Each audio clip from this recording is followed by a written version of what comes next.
I'm the guy who basically stands on the 50-yard line and says, there's the end zone. See that line at 50 yards away? That line, that's where I need you to be. So you get there, however you want to get there, but get there. Welcome to the Seven Figure Flipping Podcast, where we take you behind the scenes of wholesaling and house flipping businesses. The systems and automation that we discuss will help you build a real business instead of another job for yourself. From beginners to those doing hundreds of thousands a year, we go deep into the details and strategies that are working today. And now your host, Bill Allen. Hey everybody, welcome to the Seven Figure Flipping Podcast. This is Bill Allen, and we've been doing this leadership series on, we've had Jocko come in, we've had an EOS coach, we've had Nate in my presentation, and I just did an interview with my dad. It was a really awesome interview. I really enjoyed talking with him, and I learned some things that I had no idea, even when I was growing up, that some of the sacrifices that he made and the travel and stuff like that. So it was really cool to kind of dig into that with him. And I'm going to bring on some of my other mentors in my kind of personal life and my military life coming up through over the next week. And what I wanted to do on this is we have this CEO COO event coming up, and I wanted to take a minute to kind of talk about that journey, that kind of bringing on a COO, because when I started in Seven Figure Flipping, and I've got Mike Simmons with me today, who has been on the podcast a bunch of times in the past. And when we started this journey of Seven Figure Flipping, our mentor was Andy McFarland. And when we showed up that first day, Andy had a COO already. I didn't even really necessarily at the time know what a COO did or was or any of those things, but I know that Andy was running his business part-time. It was just wasn't doing that much. He had it automated and systemized, and he was just working a couple hours a week. And I remember seeing him and Justin both at that first meeting, just kind of sitting there. And I was getting emails from Andy. Justin's company was running in the background, and they were present and there at the meeting giving us feedback. And I just knew at that moment that that's kind of the business that I wanted, and I wanted to figure out how to get there. So I knew that these guys could help me get there. And Mike was at that meeting too. And so I just knew that I thought the next step to get myself out was to hire a COO, even though I had no idea what that was, what it looked like, or anything. So over the last 2 years, finding Nate, hiring Nate. Nate's been on the podcast, Nate Johnson, a bunch of times over the past few weeks. Him and my presentation, him and I did an interview before Flip Hacking Live, and just kind of talking about what that journey looks like. And now putting together this event, some people might think that it's really easy because Andy had one and I had one. So what I want to do is I want to bring on Mike and just talk about his experience out there, like running a successful business and trying to remove himself and, bringing on a COO and trying to look for that person, hire that person, train that person. So Mike, I appreciate you sharing some of these stories with us today and coming on the podcast again. So thanks. Yeah, no problem, man. This is fun. It's good stuff. And really, talking about how something can go both good and bad is super beneficial. I have an audience that I talk to, and sometimes it's a little scary to talk about the things you do wrong, right? But I think ultimately sometimes that's the best teacher. So it'll be fun talking about the good and the bad. Yeah, I totally agree with you. I mean, a lot of what we've been sharing over these past couple of months on this podcast is some of our struggles and as well as some of our wins. It's not just everything is going great and perfect. Right. We all run businesses that have problems, they have issues. And a lot of what I'm trying to get from people is share some of your struggles, because the best thing, those are the things that will teach us the most lessons. Is if we do everything perfect, everything right all the time, we're never going to learn what we need to be doing. The mistakes that we make are the best teachers of what not to do again. And hopefully it's not major mistakes, big, huge issues and things like that, but everything can be recovered from, especially with proper planning and structure and things like that. So, in me finding Nate, that we kind of shared that journey, what it looked like, all of those things. And I think we found, a really good kind of setup with a CEO, COO structure, visionary integrator, whatever you want to call it. And it's a good match and a good fit. And I found the right person. And some people might say that's lucky. Some people say that you make your own luck, all of these different things. Right. But I think what we shared on a couple podcasts ago was it's really being in the right place when you're ready for that. And those core values kind of attracting each other to what's the right place for both of us to be. So why don't you tell, you got to a point in your company where you said, okay, was it because you saw everybody else hiring COOs, or was it really what made you take that leap and go that search to look for one? So I'm with you, and I want to go back just for a minute to the mistakes and sometimes mistake being the best thing. I've always said, and this sounds really kind of crazy, maybe counterintuitive to a lot of parents out there. When my daughters got their driver's license, both of them got into fender benders almost right away, like super minor. Nobody got hurt, just the car got a little dinged, whatever. But it scared them and it taught them something, right? So I do think that's true. I think sometimes those little mistakes and accidents that you have are the best teachers to going forward. But to answer your question, I'm kind of with you. When we started the Seven Figure Group, back the beginning of 2016, I think, Andy was the guy that I was looking up to and trying to model after, and he had a COO. We weren't really talking about it that much. We just had a guy that sort of ran his company. He wasn't a partner. He was an employee, but he kind of ran things.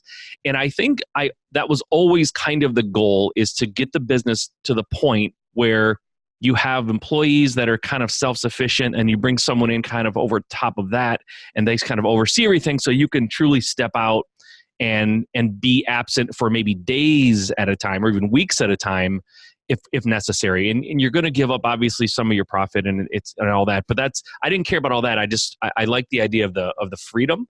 As you get older, you certainly, time means more than money for sure. So I'm definitely willing, and that's why I partner too. I'm definitely willing to give up some of the profit to get back some of my time. So yeah, it was always the goal, and it was kind of always the mark that I was shooting for, even when I started ramping up my business. So yeah, it's kind of always been that goal.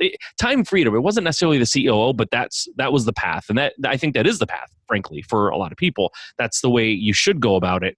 But I know we're going to get into it pretty deep, and I'll let you kind of lead this conversation. But yeah, that was the goal from day one, really.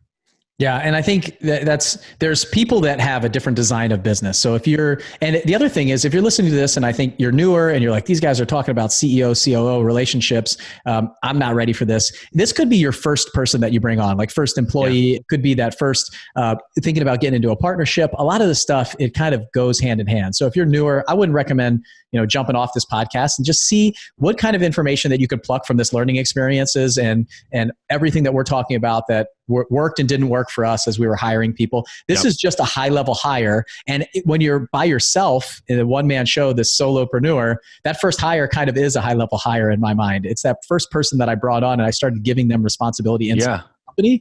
It was important for me. And I actually gave up some profit distribution to my first person that I hired to bring them in and get them excited about helping me grow a business to scale. And you're right. That feeling that you get, by the way, when you're starting off and growing your business, the first person you hire, when you give up some of what you're doing to them and trust them to do it, honestly, that feeling when you're at that stage of the game, in your business, when you bring in that first person, that scary sort of, I don't know if they're going to do it right. Can I afford this?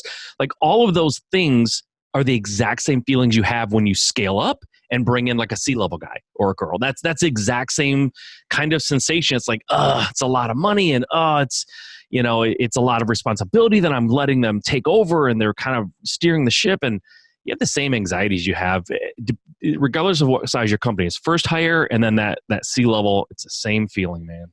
Yeah, I agree. And I get the same questions from our mastermind members. It's like, why, you're going to give them everything, teach them everything that you're doing. Why they're just going to go do it themselves and things like that. And that's why I think it's really important to find the right person. We talked on the last podcast about, at our presentation at Flip Hacking Live, and more about like, who is find the right fit, find the right person with the right core values that is going to come in and really be a part of your company and do right by all the information that you're sharing with them. And the same thing with that first employee or that first contractor, whoever you're bringing in. So you went on this journey, started building this business. You guys got successful in that wholesaling model, flipping model, and then you decided, hey, it's time to go out and look for a COO because you wanted to remove yourself. So what was that kind of like? Tell me a little bit, like when was that, and then a little bit about what the search was like. Did you just go out and put up an ad and things like that, and tell me a little bit about the process? Yeah, it was a couple of years ago when we first started kind of going down that path. And we put an ad out on Indeed and ZipRecruiter, and we started like making a list of everybody in our market that we knew in our Rolodex that would be potentially a target of someone that we want to talk to about this role and see if it made sense. And we felt like we really we cast a wide net. Like we were really looking on all the conventional ways, but then going in, like I said, to our warm network of people and making a list. And some of the people on our list, it was just like a list, like, hey, let's not restrict ourselves to who's available. Let's just put a list together, right? We'll worry about who's available afterward. And some of the people that we really wanted just weren't available. They had jobs they liked and they weren't interested in leaving, and it just wasn't the right time. Some of the people we considered that we really had high on our list of personal network that we knew were available-ish. They were open to it for sure. And then we interviewed a number of people off of Indeed and ZipRecruiter. So that was the process. We were kind of conventional process, maybe with the exception, not everyone, I guess, goes to their warm network necessarily, but we were trying to be exhaustive. So we went kind of everywhere and threw that net out really, really wide. And there was more than one person that we were strongly considering the first time around. And when I say the first time around, I'm implying there's more than one time around. So spoiler alert, there's more than one time around. But the first time around, we had probably 2 or 3 people that we were strongly considering. All of them were absolutely interested, and that's we went from there. So I don't want to go too far down. I want to tease a little bit, but there was a lot there that we can talk about. And was it like a mix of some people from your warm network and some people from Indeed or ZipRecruiter, wherever you were finding, or was it mostly warm network people that it was 2/3 warm network. So there are 3 people and 2 of them from our warm network. One was from, I don't know if it was ZipRecruiter or Indeed, but one of those online type services, somebody local. Okay. And so what was next? So what did you guys do? You guys interviewed them, you have them come in and kind of go through some of the process or get to know some of the staff. What did it look like? Yeah. So the next thing was to have them come in for a standard interview for an hour, right? Just come in, sit down. Let's just do a standard interview. We did a phone interview too, like a very brief one, just to get them on the phone. We knew we liked their resume. We were super interested in them. Got them on the phone. Just, I think phone interviews are good if they're brief and they only have one purpose. It's to weed out the absolute psychos, right? Like people that in a 10-minute conversation, they can screw it up. They will screw it up. Then you don't even bother bringing them in, right? You don't want to spend an hour with that person who can't carry a 10-minute conversation. So we had those really fast. It was not a big deal. The warm network people, we didn't do that because we already knew them.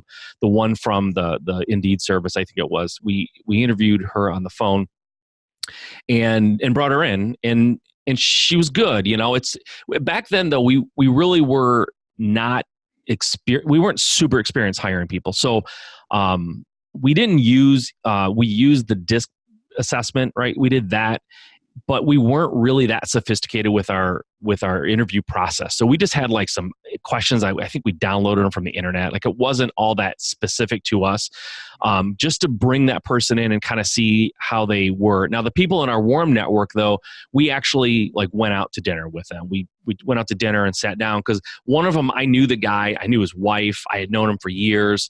The other guy was a high school friend of my partner's. He's known him since high school. They weren't in close contact, but he knew him from back then.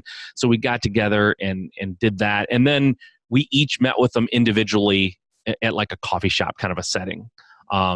So the person from the internet, from Indeed, she was good. She was qualified, but she sort of was behind right from the beginning because we didn't know her as well. We didn't have as good a feeling about her.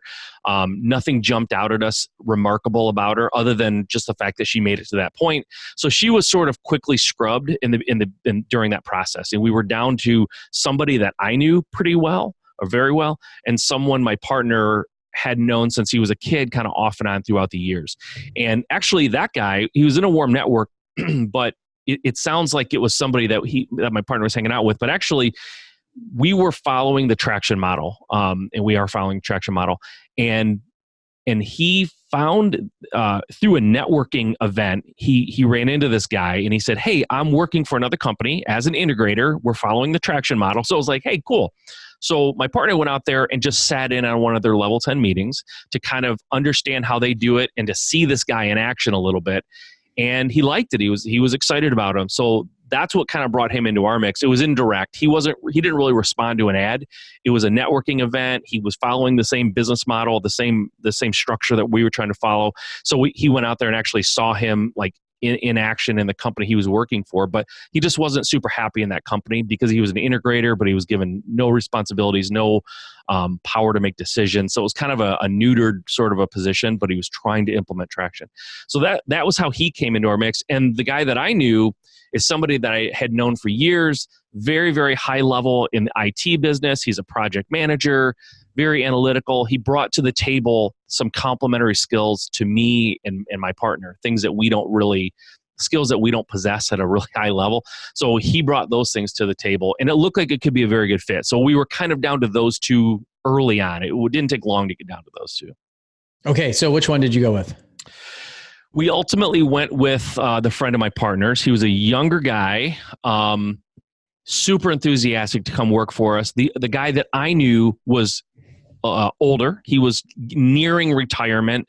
And once the rubber hit the road, like he did come in and sat in for a day, talked to all the employees, like kind of interviewed them a little bit or just sort of question them about what they do and how they like things and what they're observing. And he sat through one of our level 10 meetings and he did all that. And he actually gave me a very comprehensive, which was very cool before, we got too far in the process. He gave me very comprehensive feedback on that day, what he heard, what he saw, what his observations were, where he thought there was some opportunity for improvement. He went to our website. He went to our social media. Like he really did a deep dive into our business to give us some advice, which was exactly the kind of thing that I was looking for. I was excited about him. My partner was excited about the guy he knew. And at the end of the day, the guy that I knew like I said, he was getting closer to retirement age. And when it really got serious, when we were starting to get to the point of making him an offer maybe and like really getting to that decision point, he kind of got cold feet and said, you know what? I've been thinking about it. I've been talking to my wife. And at the end of the day, I'm closer to retirement and wanting to wind things down. I don't necessarily want to jump into I'm doing air quotes, startup and kind of be in a small company where there's a lot of things rocking and rolling and maybe a lot of hours I have to work. He said, I don't think I want that lifestyle for the next 5 to 10 years. So he sort of disqualified himself, which process of elimination left the one guy that we were excited about. I sat down and talked to him at a coffee shop one last time just to make sure I wasn't feeling anything weird. And then to be honest with you, in hindsight, right, at the time, I think forward momentum, it's like that forward momentum when you go to buy a car and you're super excited about it. Maybe you bring your wife or husband or kids and they're all freaking out because they love it. It's great. Everyone's excited. You're sitting in it, you're test driving it, and you get to the table and they go, oh, there's this $350 charge. I forgot to tell you about it. And you don't usually go, forget it, I'm walking out, like this is over, right? You go, all right, $350. Let's just do it. Let's just do it, right? We were kind of at the point where we had already hired him in our mind. I went out to have coffee with him. It went fine.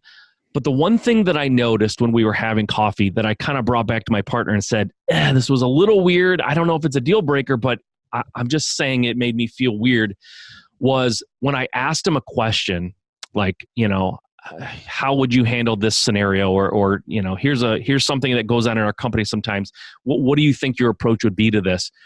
It was a lot like when you ask a politician what their stance on the death penalty is, right? It's like they won't just say, I'm for it, boom, or I'm against it, boom, because it alienates people. They give you this answer that sort of straddles the fence a little bit and kind of doesn't make you mad no matter which side you're on. He was giving me answers like that weren't very definitive. And they were really, I couldn't really say he was wrong because he wasn't really answering it. And I just sort of overlooked it. I said, okay, he's nervous. I'm making him nervous. It's sort of not fair. He doesn't know the company that well. It's hard to make a decision like that on the fly. And I was sort of justifying in my mind why he was giving me answers that made me feel like he was BSing a little bit or kind of like felt like he was a little over his head with the question that I was asking him. He's a younger guy, not that young, right? So we joke around a lot that I'm super old, but he was like, I don't know, at the time, I think he was like 30, right? Which for some people 30 is not young. 30 is fairly young, right? So that's where we were. We went ahead and hired him because, there was some history there, some background. We kind of knew his character.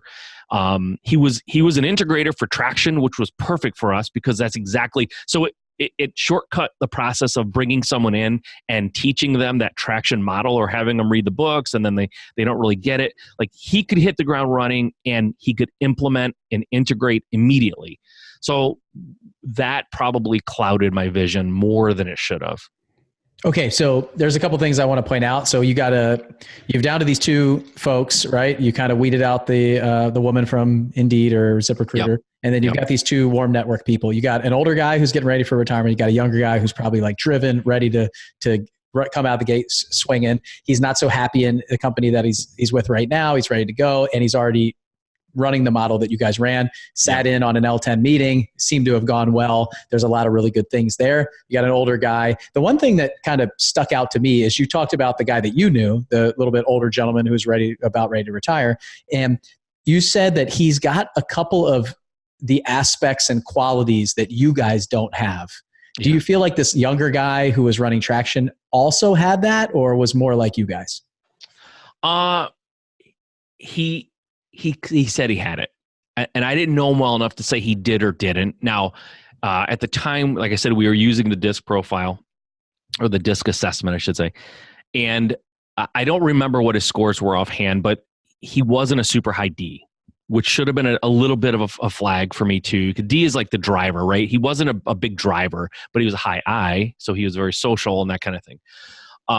He claimed to have the detail and the analytical brain that we really wanted to bring into the company. So to answer your question, he claimed to have that. Okay. So at the time, the answer was yes, right? Yes. So yes. Right. At the time, felt that way. Yeah. You probably thought that was the case. Obviously we have a crystal ball now, looking a few years back. Exactly. So, okay. So you guys brought him in. What did that look like? Do you mind sharing kind of like the pay structure, any of that stuff, or it doesn't have to be exact, maybe something? No, it's fine. It's fine. So the pay structure, one thing we did do, I thought pretty well, and something I still tell people is a smart thing to do when you're hiring, I don't care who you're hiring, is find out what they need, find out what they want, right? So we went that route. Instead of offering them something, we said, what do you want? And I don't mind giving the numbers, but I'm going to be getting close because I don't remember exactly what it was, but I believe he wanted to make $100,000. Like that was his goal, to make $100,000 between salary and bonus. That's what he wanted to clear at the end of the year. And I think we offered him a salary of 60 with realistic possibility of bonusing him to $100,000 at the end of the year. So that's where we landed. He wanted more like 80,000 and 20 in bonuses, and we ended up doing 60 and 40. But before we moved forward, I said, this is what we agreed on. Are you comfortable? Can you live with this? Is this going to make you happy?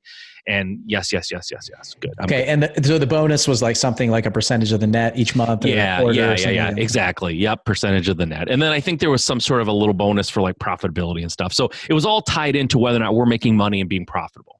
Okay. And where was your business at that time? Let's give a little context of where you guys were, like a number of employees maybe, and about the amount of doing something like that.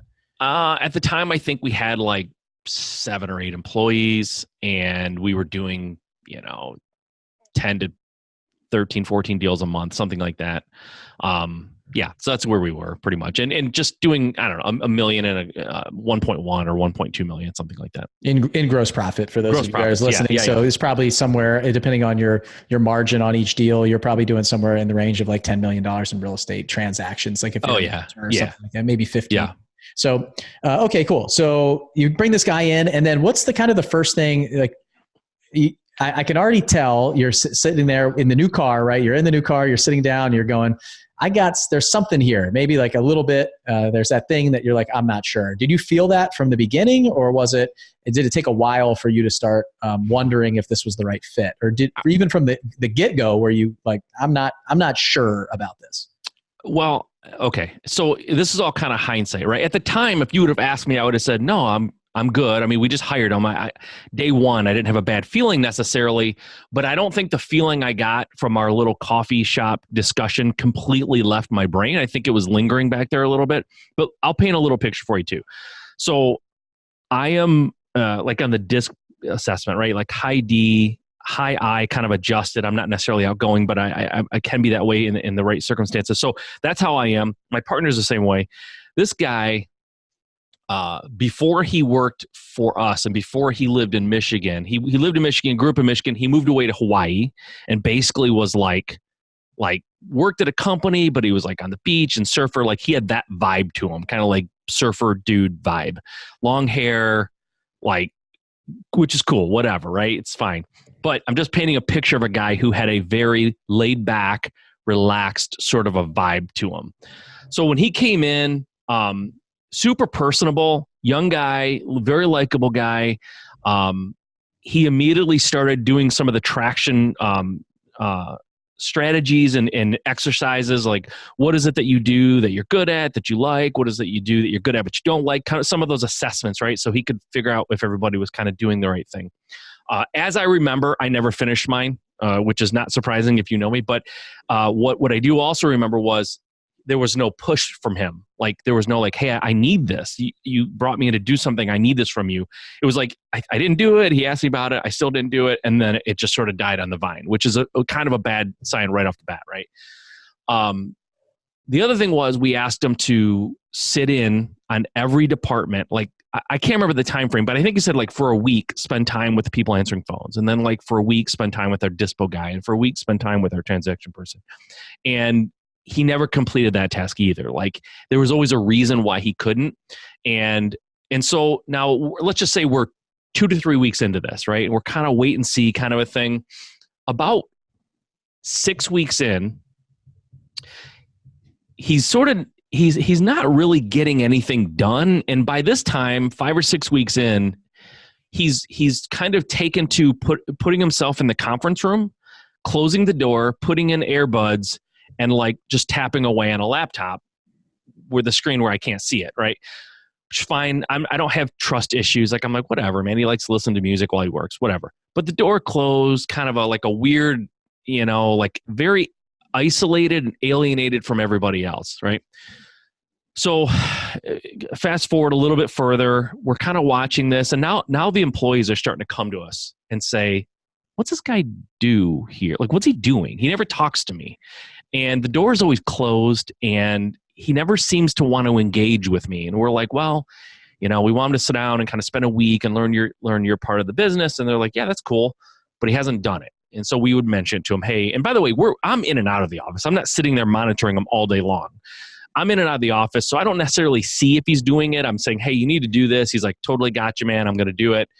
And next thing you know, the employees are coming to us a little bit, and there's some red flags, but I'm super like, listen, we made a decision, and I'm not going to just pull the ripcord day one. I've got to give this guy time. Like he's got to acclimate. Maybe it's just his process of getting into it, right? Like all the kind of like dumb, I was not managing very well, if that isn't clear to you guys yet. So I'm in and out of the office. Next thing you know, about 8 weeks in, he comes to me and my partner, Mike, and he's like, oh, by the way, 8 weeks in, we had a humongous quarter, and our sales guy got a humongous bonus, like people's whole year salary bonus.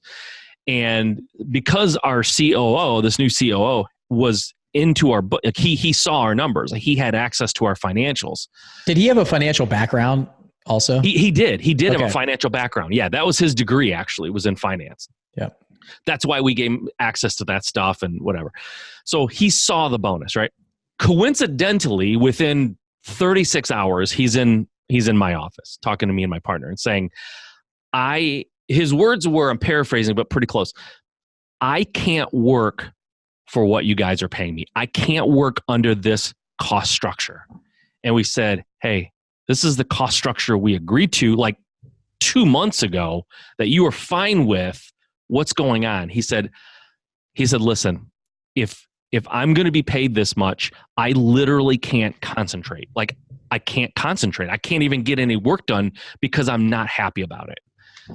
And we're like, okay, well, if you're asking us to reconsider your salary and your compensation, we'll do that. Like we'll consider it, but there's no promises here, right?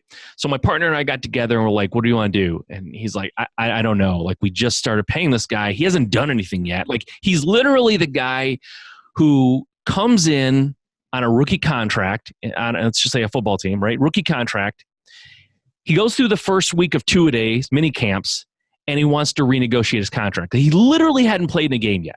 He was just somebody we thought had promise, and he's trying to renegotiate before he ever gets in the game. So we're like, okay, the only way we can evaluate his salary is if we evaluate his job performance. Like, there has to be something that we use to say, this is why we are going to actually change your structure, because you've done all this already. It's like super good momentum. Like, we're really excited about you. So we have to evaluate him. And I personally was going to wait at least 90 days before I gave him a formal evaluation, because I just don't think it's fair. You can't come in at that level and make a splash in 30 or 60 days. It's just not realistic, right? So like a president gets elected, you don't evaluate the president 3 months into his 10. You can't. He's done nothing, right? So, but he's forcing us to, because he wants to renegotiate. So when we sat down to evaluate him, we're like, okay, so what do you feel about this? I'm not thrilled. I don't like it. Well, what about this? Don't like it. And we start sharing stories of what we have seen of him throughout the office and conversations that we've had with employees. And we're coming up where both of us were kind of unhappy and concerned, but we hadn't talked to each other yet, because we agreed to give it at least 90 to 120 days before we come back and evaluate the guy, give him a chance. And this is you and your partner now. Me and my partner are talking. The two right? of you. You're saying yes, you and your partner. yeah. But we're like, he's forcing us to evaluate him earlier than we wanted to, so let's do it. And our evaluation was, neither one of us are happy. Like, if we have to make a decision, he's gone. So he said he can't work under his salary that he's currently working under. And we agreed there's no way on earth he's getting a raise right now. No way we're changing anything. It's a puzzle that solves itself. Like, he can't work. We're not giving a raise. He fired himself, basically, or he quits, right? So we pull him in the office, and we're like, hey, listen, here's the deal. You came to us. You said you can't work under this situation.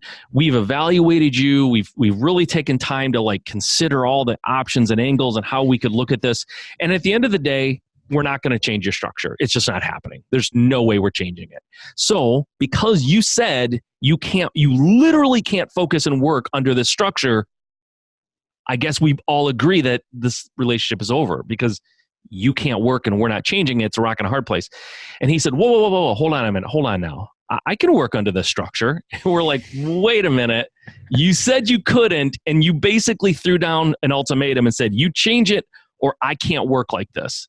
And we're just telling you we're not changing it. And because you've already tipped your hand. You're not effective because you're not happy. So we're going to have to accept your resignation, because that's really what you did. And he, a little teary-eyed, he was kind of backtracking hardcore, no, I can do it. Let me just keep going. I'll be fine. And we're like, no, you basically already told us what you think. And and unfortunately you made us evaluate you, and we're not happy with what's happening. And maybe it's our fault. Maybe it's your fault. Maybe it's shared. I don't know, but we're not happy, and we're not willing to fix it at this point.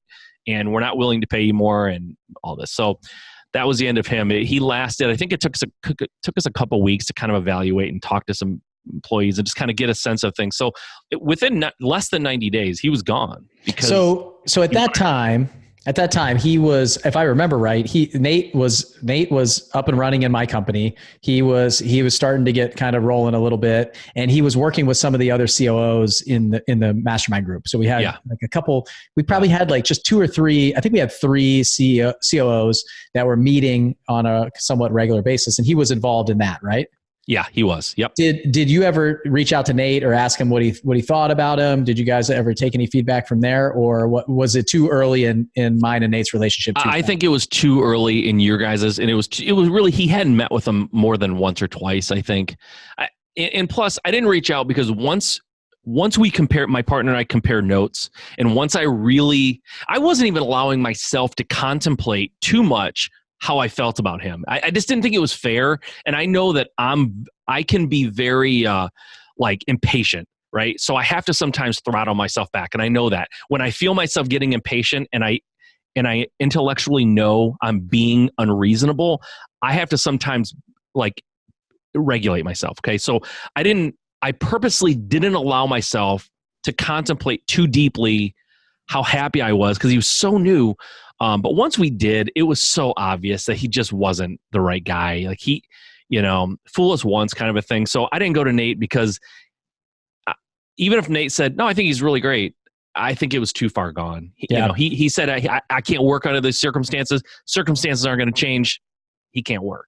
Yeah, and it was definitely early on. I think we may have been like 6 months into our relationship, Nate and I, at that point, and he was just starting to take over some of the things, and I was still like kind of heavily involved in my business, if I remember right, because I remember having conversations with you about him, and I kind of knew some of the story, but I talked about it on the podcast with Jocko. It's that kind of dichotomy, right? We either are like, we're both very impatient people, and we want things done like 2 days ago, 3 days ago, a week ago, and we haven't even told you yet.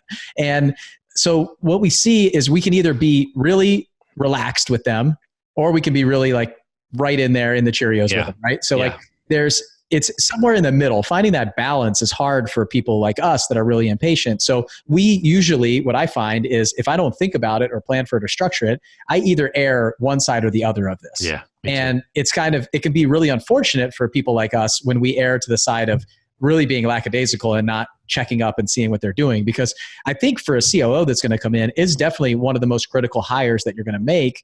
And just making sure that they're producing something in the beginning, like they're making that step and that movement in the right direction and seeing that. Because I still remember the first day that Nate kind of took over. He left my office. We agreed on an amount of money, and he stayed up. And I told this story before. He stays up all night basically. And 2:00 in the morning, he sends me this email with this like chart and graph of past performance and all these numbers that he created in this diagram, and said, "Here's what he thinks we can do next year," in like 6 hours. And that's the second that I knew that I was like, wow, okay, this guy can produce something at a higher level than I can. And this is really impressive to me. Because obviously, you know me well enough, I think very highly of myself. So it's the kind of people that we are when we see stuff like that.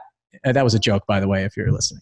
I laughed, but I didn't laugh loud because I want people to think you're just super conceited. Yeah. So I'm conceited enough to make fun of myself. So when I saw that, I was really impressed by it. And then if that was it, like if then he took the next 2 weeks and just kind of like put in the earbuds and sat in the office and, hammered out typing on his computer and didn't do anything else, then I would see a problem. But I kept seeing these kind of things, and sometimes you have that person that just shows you like just enough that you think that they're working really hard. Yeah. And then there's the other people that you could tell they're just working really hard. Like in a company like ours, where we're working, sometimes we have to work 80 hours a week and sometimes we have to work 30 hours a week. When you're messaging that person at 11 o'clock at night and they're responding to you, or they're sending you an email at midnight because they had to get all this stuff done in time, or they're jumping in to go on that appointment because nobody else is available and somebody's on vacation. And that's the kind of pitch in that we need, especially when we're a small company. And obviously it was probably pretty clear to that you didn't have that in the beginning. And I remember you telling me a little bit of a story about him, kind of like, like certain working hours were just like blocked off for these hours. Yeah, I forgot about that. I did forget to say that. Yeah. So in a company like ours, when it's like, what's your policy on Columbus Day? Yeah. That question and things like that start to come up, and you're starting to question yourself and scratch your head. And then, so I think like in listening to all of this and putting it together for the listeners who have listened to the past few podcasts, I think really the answer here is he's clearly not a core value fit for either you or your partner. No, he wasn't. And I forgot to mention that. You're totally right. He was a come in at like 7:30, 8 o'clock, leave by 3 guy. Like that was his, and he was pretty, he was a super laid back guy, but he was pretty rigid about that policy. That was something he was pretty strict about. So even I could not change the policy. Exactly. I'm sorry. It's our policy here. Yeah. And I don't know if it's coming through, but it's still frustrating to me. And the worst part is a guy like you and a guy like me, because we're similar in a lot of ways. My frustration's really with myself. Like I'm furious about the whole thing. And you might interpret that as like, wow, he's really still pissed at that guy. I'm not. I'm pissed at me. I had a warning sign in the coffee shop, and it wasn't huge, but it sort of, and this is something that Nate and I have talked about too, is, you have analytics, you have personality profiles, you have core values that you want to match them to. You have an interview where you get to know their personality. And then you have a kind of a soft factor, and that is your gut. And your gut shouldn't be the only thing used to make decisions, but it also shouldn't be something you ignore when it's talking to you. And my gut was talking to me, and I ignored it because I was at the closing table buying that car, and someone threw out this $250 charge that I wasn't expecting, and I just sort of brushed it off and said, let's just move forward, right? So it's shame on me. And after having had Jocko's team come in and talk to us, it's even more enforced. And we'll talk about it as we move forward chronologically into the next round. But I probably wasn't taking as much on in saying it was my fault back then. I was looking at it more like, this guy totally fooled us. Like he was just coming here and he's just like this beach guy, like super laid back guy who didn't want to work. He wanted to just kind of breeze in and breeze out at his own hours. He wasn't engaging with our people, and he just threw earbuds in and did God knows what on his computer while he was there. So he wasn't producing anything. But I will say this, and this will be a through line today probably, is, and I don't want to say my weakness is everybody's listening is their weakness, but I think it's common with entrepreneurs and people who are drivers, right? If you know what the DISC assessment looks like, or how any of these assessments, nobody is like 100% all the way across the board. I don't know that I've ever seen that. I don't even know if it exists, right? You have people who are like 50% across the board, where they're very evenly balanced and they have a lot of strengths and things, but nothing crazy high or crazy low. So I have crazy high, like, driver and this kind of thing, and crazy low when it comes to like repetitive tasks and details and things like that.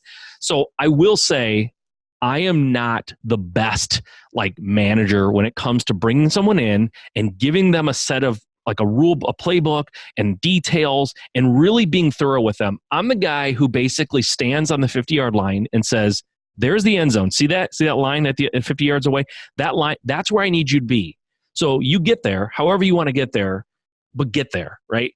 Where I really need more of the, this is how you get there thing. And I tend to just point in the distance and say, that's your target, go get it. And that's not fair and it's not good. And I'm not saying the guy would have worked out. I know for a fact he would not have worked out. He just wasn't the right guy. He didn't take accountability. He certainly didn't have the work ethic we needed. But from my side of it, I probably didn't do my part either. So that's just hindsight.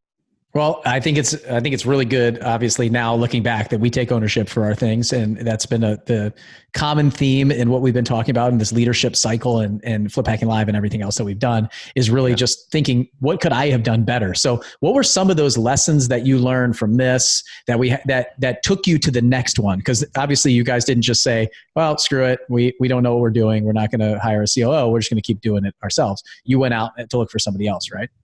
Yeah, we went out to look for somebody else. Lessons. I mean, the lessons that I learned was, and I didn't really learn this actually as thoroughly as I should have in that lesson, or in that round of hiring, because I didn't know there were certain things about myself that I wasn't acutely aware of. I wasn't aware. I was aware of my strengths, put it that way. I wasn't as aware of my weaknesses as I should have been back then. So I knew what I was great at. And I think I was in denial about what I was not great at. And one of the things that I've learned, and we use, I don't know if you talked about it on this podcast, but something called the culture index, right? We got trained in that, and we brought that into our company. And through that process, I started seeing patterns of other personality profiles and assessments that I've taken in the past. You know, it's part of my personality, but I look at what I'm good at and I go, yeah, that's me. All right. And I don't always look at the other side of the coin there and go, well, it's saying I'm stinky at this, but I didn't consciously do this, but on some level I just disregard it because I'm like, I can make up for that, whatever. But when you see time after time, if you do these evaluations and they keep telling you you're weak in certain areas, I became acutely aware of what I'm not good at. And I've actually, in the last year and a half, 2 years, I've sort of embraced it, not in that I'm proud of it or I like it or I don't think I can ever get better, but I've also kind of taken the philosophy of you should really lean into what you're great at and find ways to compensate for what you're not great at, but don't spend all your time trying to get great at what you are inherently horrible at. It's not necessarily the best use of your time. So I didn't know that as well back then. So I don't think I learned my own lessons as well as I should have. But I did learn some things for sure. And I kicked myself for not listening to my gut more. I should have listened to my gut more. And I pretty much resolved that my gut won't make my decisions, but I'm not going to ignore it, because honestly, over the past several years of running my business, I have ignored my gut more often than listened to it, and it almost always bites me in the butt. Almost always. So, listening to your gut is such an abstract thing. Like, how do you know it's my gut talking? What if it's fear, right? And you don't want to necessarily let fear rule you. Or what if I'm desperate and I need this? Like, is that my gut or is that not my gut? Like, sometimes people don't know how to like filter what is their gut. I'm just telling you, I've gotten good at knowing when my gut's telling me something. So I've gotten better at doing that over the last couple of years. But lessons learned: if you feel bad about something right from the get-go, you might want to really evaluate it a little closer, especially when it's like a COO level person. Like, and not to like put down any position, but I wasn't hiring someone to like, paint my house. Like, it was someone who was going to run my company. So I really should have taken a little bit more time to evaluate the things that were concerning me about him. There was a lack of, he had no experience in our industry, which I don't think that's necessarily a bad thing. But I believed his spiel too much about traction and his ability with that. As it turns out, he doesn't know that much about traction either, frankly. But he was a good salesperson, so that might have been the right position in hindsight. But he wanted to run the show. Yeah. So we talked about, on the podcast, we have talked about different personality profiles. I said that we use an expensive one. I don't necessarily know that I've used said culture index, but for those of you guys that are listening, that costs us I would say a significant amount of money if you're just getting started. So don't go out and set up an appointment with somebody unless you're ready for that. If you've got somewhere between, 8 and 15 employees or something like that, and you're growing and you're building a company, it's valuable for sure. But there's a lot of services that are free, like the disc test, Colby is a little bit lower paid product. There's Myers-Briggs. There's lots of different personality profiles that you can use as you move up. One is WiseHire is a company that it goes out there on a monthly subscription and can set up your ads and sends it out to Indeed and a bunch of other services, and they build in the disc test for you. There's lots of things that are a lot cheaper. We're talking tens of thousands of dollars a year for Culture Index. So we use it as a company. I love it. But the other thing is, it's not a lot of people call me and say, hey, I need to get this, and that's all I need. It's going to be my silver bullet. It'll be the thing that solves all my hiring problems. Wrong. No. It's not. And you also have to actually use it and use it correctly and focus on it. So a lot of these entrepreneurs and not detail-oriented people don't use it like we use it as a company. And it is a great tool, but it's just that. It's one of the tools in your toolbox to find this right person. And the other one, you said it, it's know yourself. Understand yourself. Actually, it's okay. Like, having those weaknesses, I know you talked about like struggling with them and you just push them off and, I'll just correct for those. But actually knowing what your strengths and weaknesses are and leaning into that, that's one of the most important things, I think, especially if you're going to go out and look for somebody, even if it's your first hire. Where are those areas that you're weak? And instead of going and spend a bunch of time looking at, focusing on your weaknesses and making them a lot stronger and learning all that stuff, go find somebody that's really strong where you're weak and maybe weak where you're really strong. And it's a great compliment. My dad and I talked about that for the partnership thing. When he partnered up with his business partner, they had his business partner was really good at going out and like schmoozing the clients and getting the contracts and doing the sales. And my dad was really good at the fulfillment side of the business and making sure that the jobs get done. He could bring the jobs in the door. My dad made sure that they got done. So it's a really good match. And my dad being an electrical engineer and him being mechanical, it was like the perfect kind of yin and yang, as he called it on that last interview that I did. So embrace it, accept your weaknesses. It's okay. I've gotten to know myself way better over the last 4 years running this business than I ever thought I ever would in my life. Me too. It's almost kind of like scary sometimes where I'm just like, I'm sorry. I know that I'm going to fail at that before I get started. It's just not in my wheelhouse. You know what though? For a lot of people, I keep referencing you and I, but entrepreneurs in general, I think a lot of times have a bit of an ego and they're very confident, and not all of them, but a lot of times. But I'll tell you, it's actually a little bit liberating when you just see what you are and you're very honest about it, good and bad, right? When you know what you're bad at, it's just that self-awareness, man. It's liberating and it's actually powerful. You'll do better and be better if you understand what you're not great at in addition to what you are great at or what you excel at. So I don't know, man, it's super liberating. Sometimes it feels like I don't know if you agree with this, Bill, but sometimes in my brain, because I don't like admitting that I can't do something or I'm bad at something, it feels like a cop-out a little bit. But the reality is I'm not helping anybody. Like if my wife asks me to do something that is not in my wheelhouse or I'm not great at, she never would because she knows me better now. But if she did and I'm like, no problem, like I'm doing her a huge disservice if I'm not being honest with her or with myself about whether or not I'm going to be successful at that. Like it's just, you're wasting people's time and you're setting everybody up for failure. So I don't know. I'm glad that I've kind of come to terms with it a little bit. And I don't think it doesn't mean you can't be aware of the things you're bad at and like, let's just give it a little more effort to try to be a little better. But just say, hey, I'm gonna take this disc again in a year and my S&C is gonna be 100. Like it's just not. It's never gonna be that way. So I don't know. It's just good to know yourself. Yeah, I'm a similar. The one thing that I do want to highlight is if you're running a business and like half of it you're really bad at and you know it, it doesn't mean that you just only do half of what you need to do. So I feel like sometimes people will use that and just be like, I'm not doing that because I'm really bad at it. And as a business owner, entrepreneur, everything that we're doing, sometimes we've got to just dive in there. And usually it falls into that I don't like it, but I'm good at it or okay at it or I can get it done. But I agree. Usually like, I don't know, if my wife asked me to do stuff, I just kind of have to do it even if I am really bad at it. So, but in the company, and then the other thing is finding those people who are okay with that. They're strong there and they also know that you're not as strong and they know that that's why they were brought in. So, bringing this guy in and saying, hey, I need you to be doing this because I'm not so good at it. If you bring in the right person, they're fine with it. You bring in the wrong person, the wrong core values, the wrong fit, the wrong personality, they could take advantage of that too and say, well, hey, Mike's not really good at that. So, and he's not even going to check up that I'm doing it. So I'm going to save some time over there by maybe not doing that or not focusing on it. And it almost sounds a little bit like that's what was happening. You told him what you wanted to do, what he needed to do. And he's like, and he knew you weren't going to check up on him, then had a big month. And I can assume that he was going to come to you guys and say, look what I did. Like we had this awesome month. We had this sales guy did such a great job. That was a lot of me, So a lot of times people will take credit where credit's not due and just kind of make it look like that. So, okay. So this guy was fired himself, I guess. And then did you guys go straight to look for somebody else? Did you take some time and reevaluate and regroup and see what you did wrong and then come up with a plan for the next guy? Yeah, we did not hire someone. We didn't go back out there right away. We definitely said, all right, so that didn't work. It was a really, really bad attempt. Let's just kind of cool our jets a minute. We don't have to rush back out there. Matter of fact, we just threw this wide net out, right? And that's what we came up with. So we didn't just throw the net out again. We said, let's just hold on. Let's just take a minute here, right?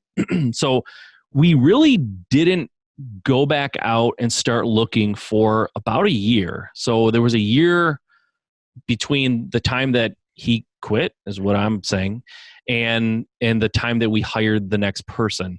And the next person that we hired really wasn't a result of us going out and casting a net again.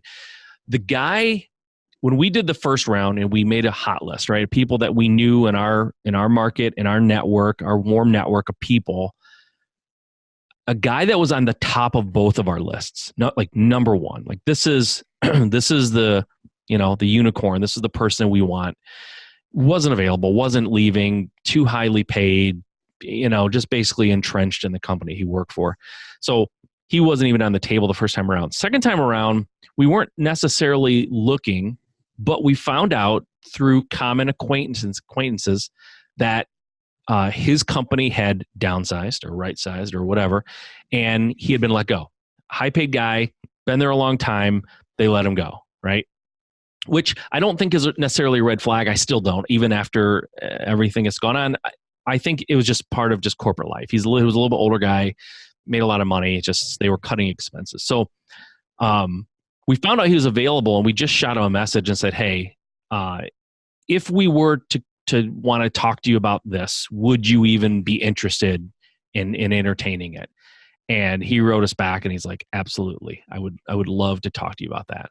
Now, a little bit of background, and I'm being slightly vague because I there's no point in causing problems with hard feelings, But he had been in real estate longer than me. He was actually a guy that when I started in real estate in 2008, he was already established in my local market and kind of seen as like a go-to guy, like someone who really has their stuff together. And I was, number one, intimidated by the guy when I first was around him because he seemed so successful in real estate and he was so well known and connected and just like a good guy, so like a nice guy, smart guy. Really looked up to him. I won't say a mentor because he didn't mentor me, but I was part of a local paid mastermind, right? So it was a little bit more than just like a RIA. You had to pay. It was like, I don't know, $200 or something a month, but you'd go and there'd be like dinner and like it was a room full of about 30 people as opposed to like 150 at like a RIA, right? So he was one of the guys at this thing. Like everyone knew that he was actually doing stuff, because that was a good thing about this group too. It wasn't full of people who had never done anything. Most of them were active on some level. Even if they were new, they were still active. So in that group, he was sort of like a kind of a star. So anyways, I knew him from back then. It lost touch a little bit. That group kind of dissolved after, I don't know, 2012 or something. It dissolved and didn't have a lot of contact with him, but I saw him kind of out there. We would run into him when we were on like appointments with homeowners, and we knew he was doing deals and still running this business, but he was working full time. He'd always been a full-time employee at a company and always did it part-time. So, and he's been out there. And then somewhere around like 2016, we started partnering with him on certain deals.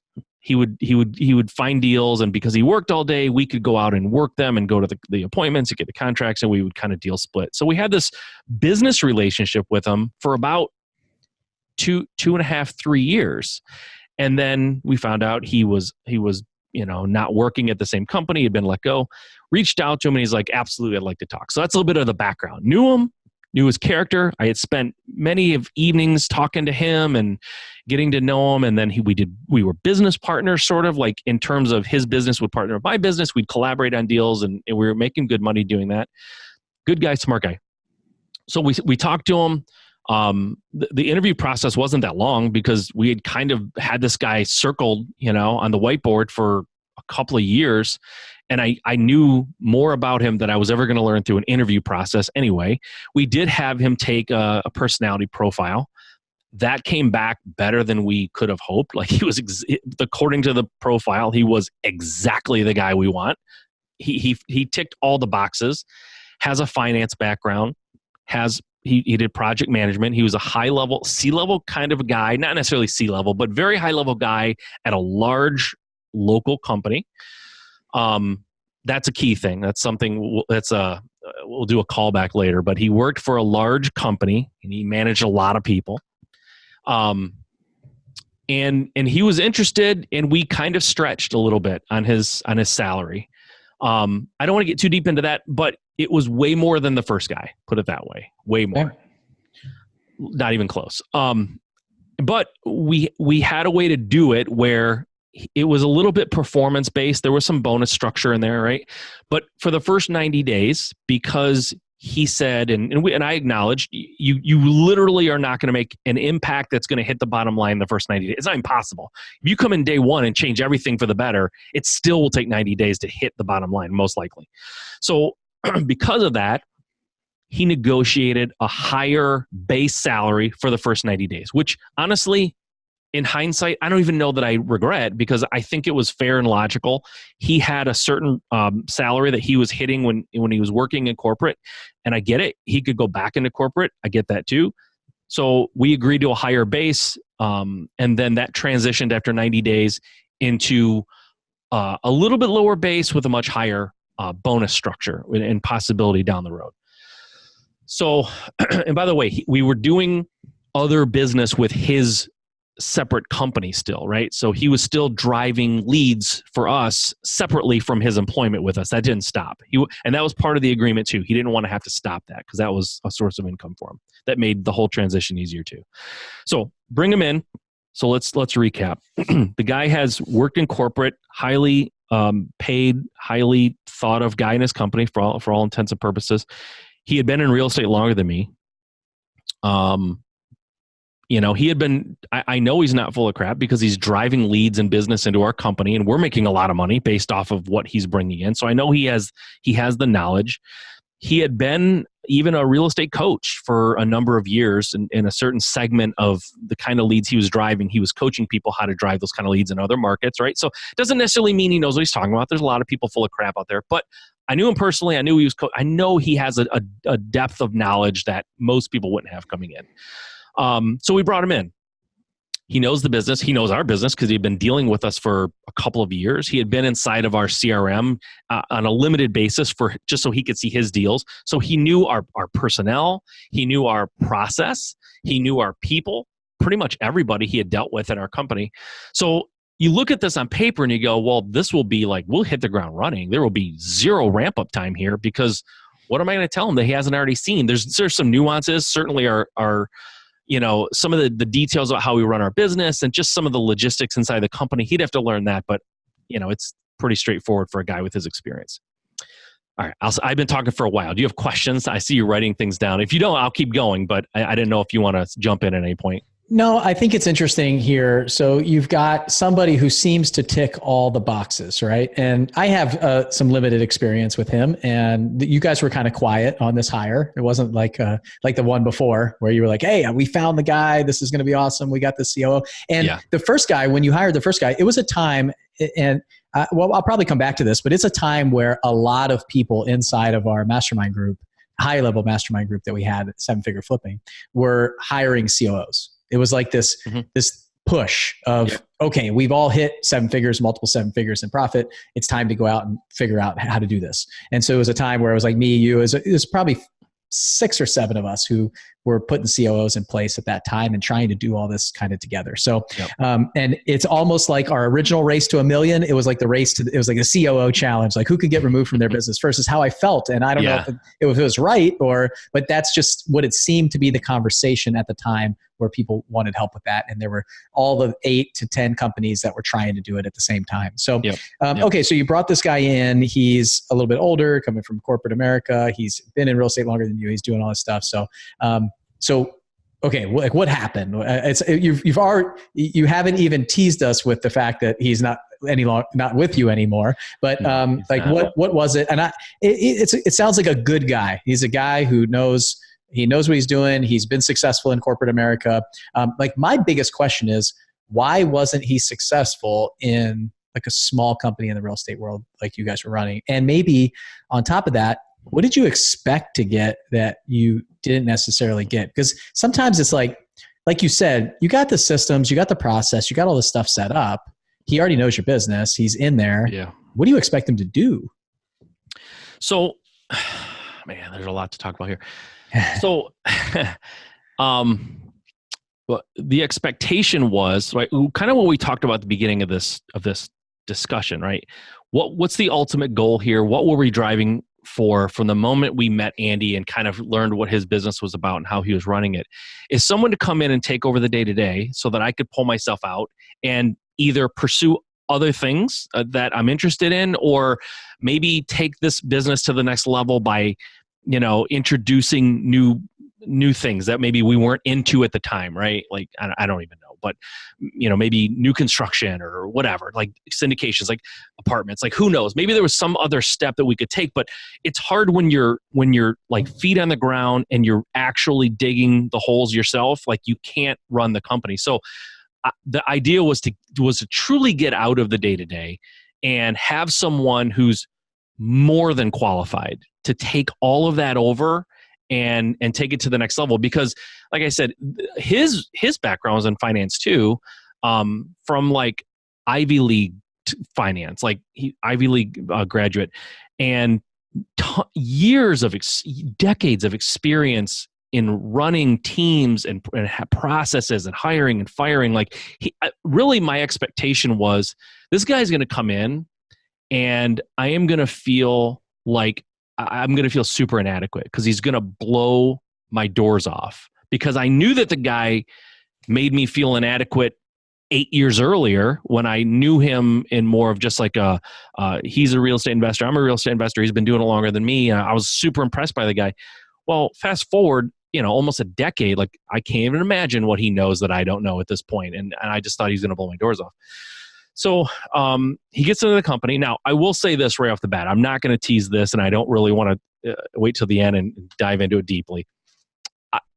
One thing I learned that I didn't accept or didn't embrace fully the first time around was what a poor job I did managing that person the first time.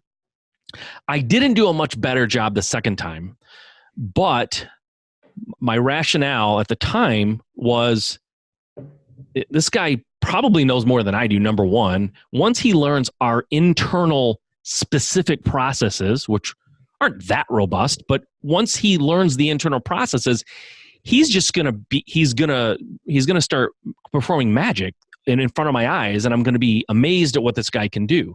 Now, this to me, this is something I would caution anybody about who's running a business, doing, gross profits and getting into that 6 and 7 figure range. And you kind of feel like you bring someone in who has a lot of credentials.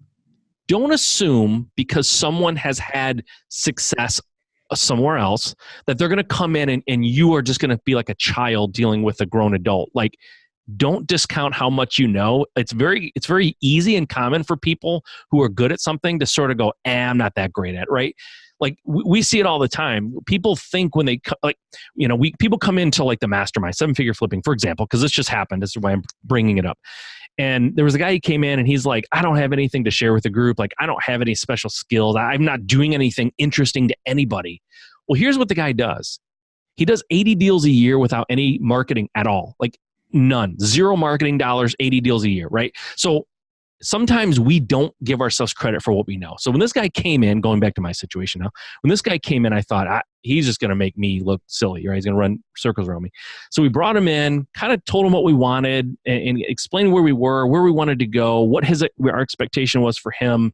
And at the time we were getting ready to do a quarterly meeting, like our quarterly, meeting to talk about like our big objectives for the next 90 days and all this stuff. So we brought him in on that, and that was great. Good feedback. It was all good. We laid down some objectives, and he had some what we call rocks, right? In traction. He had some larger tasks or projects that he was going to be working on for 90 days. We leave that meeting, we go back and we start working, right? Throughout the month in the coming months. And I'm starting to notice that things, I don't see production. Like, I'm not seeing anything actually get done, right? And kind of the same objective with him, like, hey, sit and talk to the people, like sit in their seats for a while. You don't have to do the work, but just like observe and get to know everybody at a little bit deeper level. And one thing we wanted to do was let's nail down our procedures and our processes. Like, that's a great place for someone, I thought, someone to start in that role who doesn't know our specific processes and procedures intimately, is sit with the people, learn it, document it, flesh it out so that we have sort of this documentation department by department as he goes through. And at the end of like 30, 60, 90 days, we'll have a whole company will be documented by the guy who's running it, and it will be very current because he will have just done it. And in the meantime, or during that process, he'll not only get to know the people way better, he'll get to know exactly what they do very intimately. It'll be a nice way to kind of get the introduction to the company. So, we would ask for updates, and it's like, we would see not much. At the end of this, like 60 days, we're like, all right, we need to see something. Like, show us what you're doing, right? Well, prior to him coming into the company, we had been in existence for 2 or 3 years already, and we had done processes and procedures in the past, and they were a little bit outdated. Some of them were not relevant anymore because we don't do them that way. And what, long story short, because this could be a real long story, what he brought to the table, 80 to 90% of it was stuff that had already been created, stuff that I had created myself. I recognized it because I did it, 2 years earlier, or my partner had done it a couple years earlier. That was the product that was laid in front of us. And I was like, that was the first red flag where my gut went, holy crap, are you kidding me? He's passing this stuff off as things that he created. That's literally my document. And that's, there was not much there that I saw. And anything that we had not already created, he tasked the person in that department with creating it, right? Delegated it, which isn't necessarily the worst thing in the world. but the goal or what we asked of him was for him to do it. I don't want them to do it. I want you to do it, because I wanted him to have that experience of actually going through it, creating the process himself. And I wanted it to be coherent, and I wanted it to be cohesive, not a bunch of ad hoc things that are thrown together that sort of are like choppy and don't make sense. I wanted it to be a nice documentation that flowed properly and people could follow it logically if they were brought into the company brand new. And that's not what we got. I can tell you a lot of stories that would really illustrate the lack of accountability that was happening at the time. But I'll tell you one. And so this person came to me and said, what's your policy on like your dress code? What's your dress code in this company? By the way, we have a physical office. Okay. So we're not virtual. What's your dress code policy? I said, I don't know that we have one, honestly. Like, it's common sense. And he said, well, how do you feel about shorts being worn in the office and flip-flops? And I said, I personally don't care unless they're going to be interfacing with like a client, right? Like a customer, a buyer or seller. Like for closings, let's just put on jeans and a halfway nice shirt, right? And he's like, okay, all right, I'm gonna institute a policy. And I said, okay, that's fine. Whatever you want to do, I don't care, right? So very hands off. So he does, and the guy who was wearing shorts and flip flops stopped, and I was like, okay, whatever, it's fine. I don't have a strong feeling about this. Fast forward, the guy's not working with us. We already gave away the ending of the story. But the guy who was wearing shorts and flip-flops after the COO had been let go, he came to me and he's like, I just have one question. It's been nagging at me. And I said, what? And he said, did you tell him to not let me wear shorts and flip-flops in the office? Because I had been wearing them for 2 years in the summertime, and you've never said a word to me about it. And I said, he came to me and said he didn't like it and wanted to do something about it. He didn't think it was appropriate for the office. And I said, go for it. And he goes, okay. Because when he came in my office, he said, listen, I got some bad news, man. I don't even want to have to tell you this, but he goes, this comes straight from the top, man. This is straight from ownership.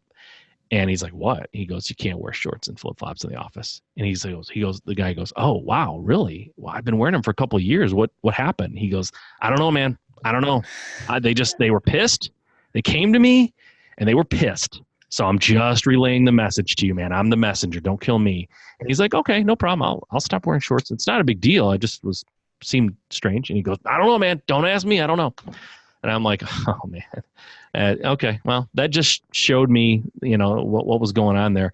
And actually, when we had to let him go, like, he wasn't happy about it, and he started pointing fingers at people, even in that environment where we're like, hey, this isn't gonna be able to continue. We got to let you go.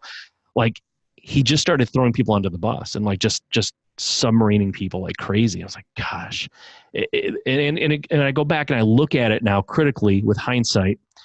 And often when we were in meetings, just me and my partner and the COO, we would have meetings once a week when he first started, because we just thought more contact, the better for in the beginning. There was a lot of finger pointing going on at those meetings. And I really, again, my gut, right? But I really thought, wow, so these people are really like, maybe he's opening my eyes a little bit. Like, I've been naive about some people and what's going on here. And I didn't really take the time to think, yeah, they're probably doing what he says. That's fine. But he, as a leader, like he's just pointing fingers. He's taking no responsibility for any of this. He's just throwing people under the bus and criticizing. And by the way, taking credit for the good stuff and pointing fingers for the things that weren't working. And, at the end of the day, we were paying him a lot of money, which is fine because we agreed to it. I have no qualms about what we were paying him at all. But the production wasn't there, and there wasn't a lot of accountability. And I think now the callback I promised you, going back to where he came from an environment where, as a department head, he didn't have to produce necessarily a ton because he had an entire staff underneath him that actually produced the work, and he managed the people. And that's the structure he had been in for decades. And then he comes into a company where, as a COO of a company of a small amount of people, you have to produce a little, like, there's a little bit more accountability, and there's a little bit more that you're expected to do yourself, because we just don't have 50 people on staff to do every conceivable thing. Like, you have to be accountable and you have to produce certain things, especially when you're first starting out. And we're asking you to produce documents that's going to not only help you familiarize yourself with the people in the process, but you've been asked for it and you've been there for a month or two and you're not producing at that level. And, you know, he told me more than once he doesn't like being micromanaged. Like, there was a lot of little things that were along the way that I should have said, I'm not a micromanager either. Like, I'm definitely more hands-off than I should be. But he made it clear 4 or 5 times in the short amount of time he worked with us that he doesn't work well when people are managing him directly. Like, he needs to be left alone.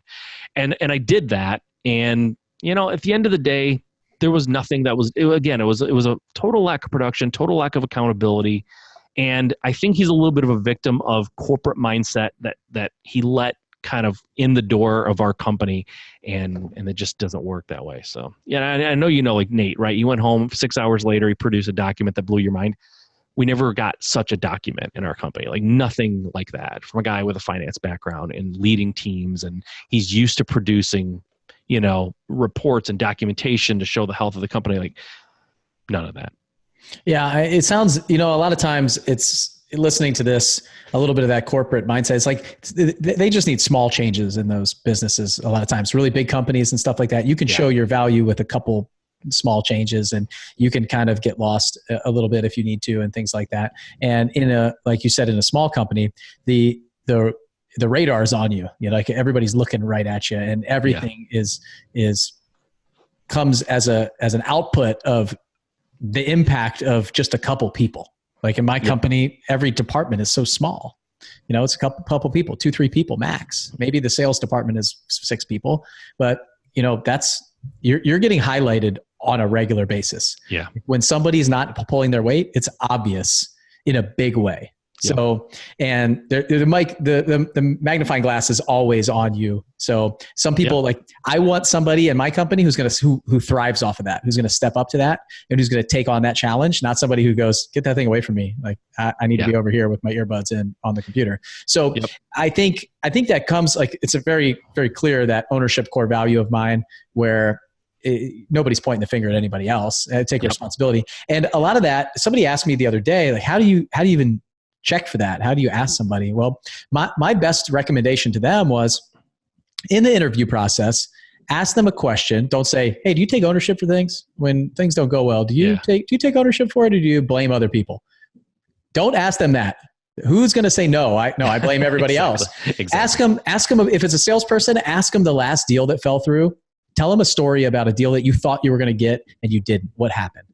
And see if they say, oh, you know, somebody else came in and started to talk bad about me and paid way more.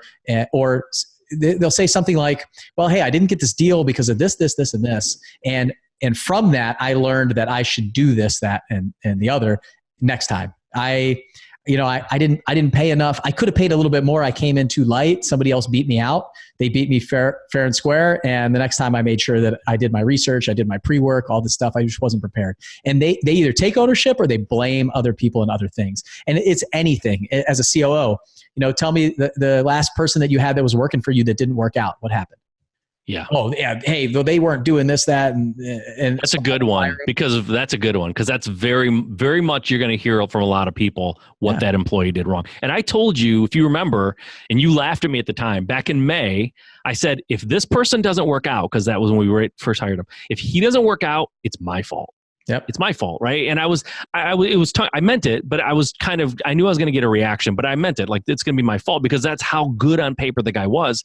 And I stand by that. It's totally my fault, right? Like, all this that I'm saying, it's observation of what I saw, but please don't misunderstand me. By no means am I saying it's his fault that things didn't work out. It is absolutely my fault. And I know that it's my fault. I know it could have been identified sooner. I probably should have jumped in and managed a little bit more aggressively or a little bit more thoroughly. I know that when you hired Nate, because I've talked to Nate about it, talked to you about it, you guys were attached at the hip for quite some time. Like, you were right there, like, watching, and he was watching you for quite a while. And there's a lot of questions. And I think, you know, the worst thing that could have happened was I hired someone that on paper and in my mind knew as much or more than I did, right? Kind of going back to that whole point.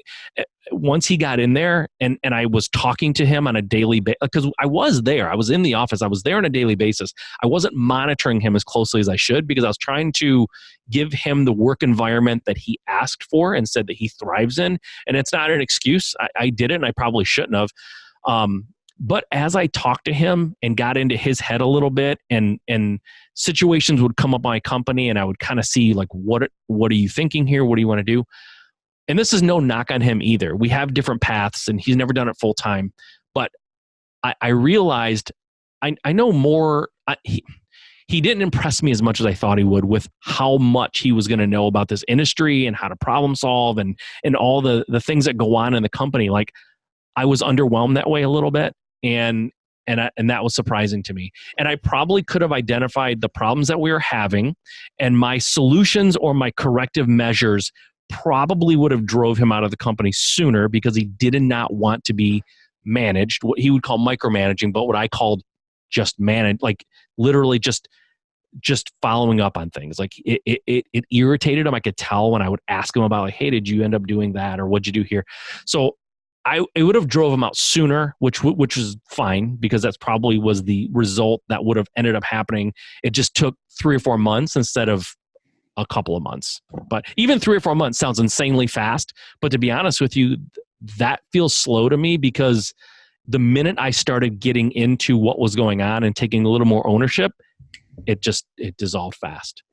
Yeah. So we went through kind of both the people that came in as a COO and aren't with you guys anymore. So I want to take it back to, in the beginning, we talked about who this is for. It could be for anybody. I know we dug kind of deep into the COO journey, looking for this higher level executive type person that can take over the company. But these kind of learning lessons and techniques and procedures and interview questions and personality profiles and your weaknesses and your strengths and all of that stuff, like if we wrapped it all up, all this stuff can be used for anybody that you bring in.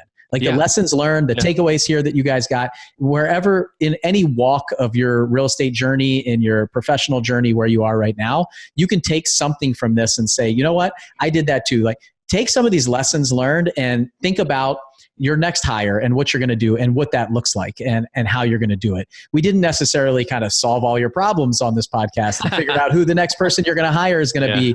But this is that kind of journey that we talk about here. I've hired and had to let go, and lots of people have quit in my company too. I remember when I was starting out, I felt like I had this, like my first couple years, you remember being in the mastermind with us, I was like, I got the perfect team. I have this team that is going to be with me forever. I'm going to build off the backs of all of them. This company is going to grow organically around them. I want somebody that never wants to leave. They'll always work for me and everything will be great. And then I brought in my COO, and next thing I know, the whole company is like going crazy and a lot of things are happening.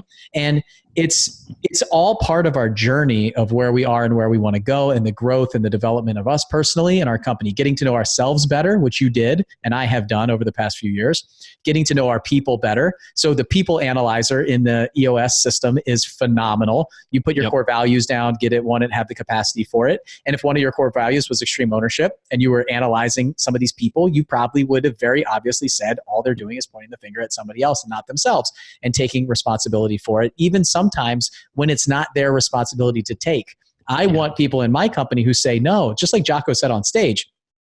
He's there, and in his book, Extreme Ownership, he talks about, I'm there, we have this huge problem, somebody gets hurt, and there's a blue on blue situation, and I take ownership for it. No, I am the commander. It's ultimately my responsibility. And another guy stands up and says, no, it's not your responsibility. It's my responsibility. I didn't do this. And another guy stands up and said, no, it's my responsibility. I didn't do this. I didn't give the proper training. And next thing you know, the whole team is standing up saying, no, it's my fault. And that's the team that you want to build around you. You don't take ownership as a leader to get them to all agree that it's their fault, but it's the fact that every single person is saying, I played a part in this. It's my problem too. And as you're building your company, you want people that are like that. So even if that's the first step, and you're weeding people out that way. And we're going to talk a lot about like knowing yourself, knowing your strengths and weaknesses at this event, knowing who to hire, when to hire them, who to bring in, but focused on a COO. Like we're focused on the people who want to remove themselves from their businesses. So if you're just getting going, you're ramping up your company, you might be hiring your first person, you have one or two other people, you might be scratching your head going, man, this sounds a lot like the situation I'm in right now. Yeah. The biggest thing that I take away from this is you guys did something about it. You didn't wait 6 months, 9 months, a year to make that decision, to continue to let it go, to continue to let these guys kind of come in and be the wrong fit inside the company. It's much better to make that decision early. I had to have a conversation with somebody that works for me personally yesterday. It was not an easy conversation with her. I just had to sit her down and say, hey, look, the communication's just not right.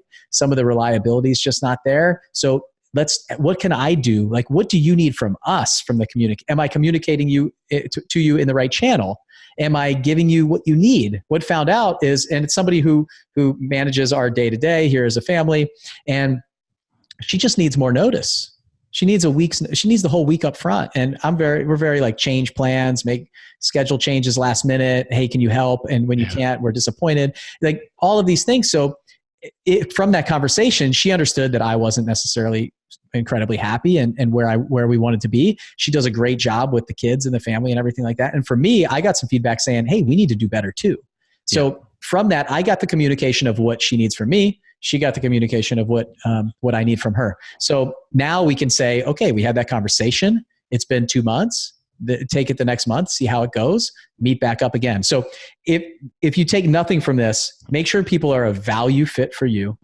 They support you. They are the person that you need. It's the right person in the right seat, as they say in EOS. A lot of times you have the right person, but they're just not the right fit for your company. That guy is obviously the right fit for a corporate company and has done a great job for a really long time.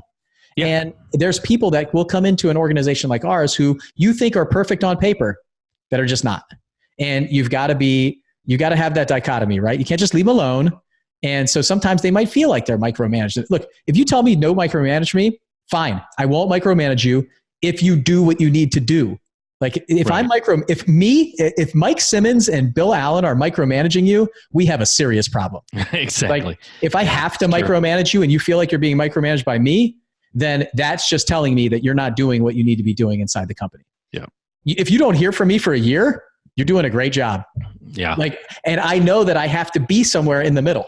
Yeah. And that's what that COO helps me do is I'm like you. There's the finish line. Go get there. I don't care. And if you keep getting there, I'm not going to bother you.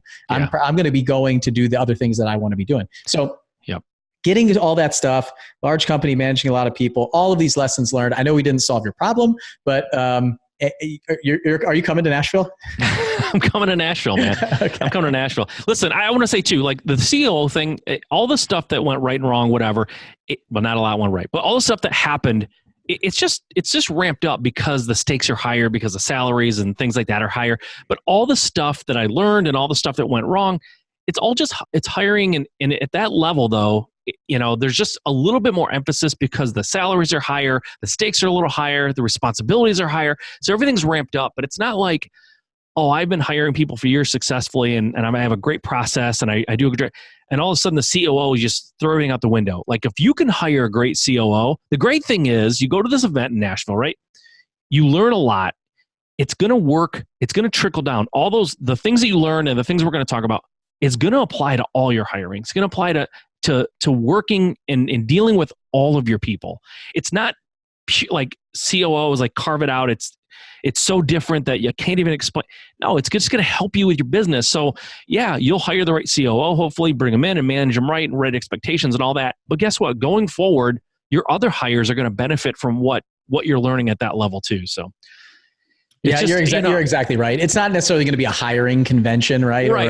Yeah. But I will tell you that the second day that we spend is going to be on hiring, building your team and hiring your staff, because we have people who are coming to this event who are bringing their current COOs, people who have worked with them for a couple months, 3 months, 6 months, people who they just hired, people who if people are coming with their guy on paper that's not coming, but they think they know who it is, almost as like a litmus test to say, should I bring this person in? Is now the right time? So determining when it's right for you, what the time's right, what kind of person, because it's like, I think I've said it on here before, it's not a perfect match. Like the process that Nate and I went through and what we did is not what Mike and his partner need to do specifically. It's not what you need to do. It's all very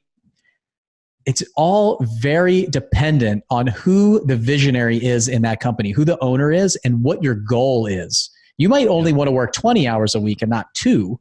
You might want to work 40 hours a week and you want to bring somebody in to grow and build something with you. You might want to go do, it's very dependent on your goals and what you want to do.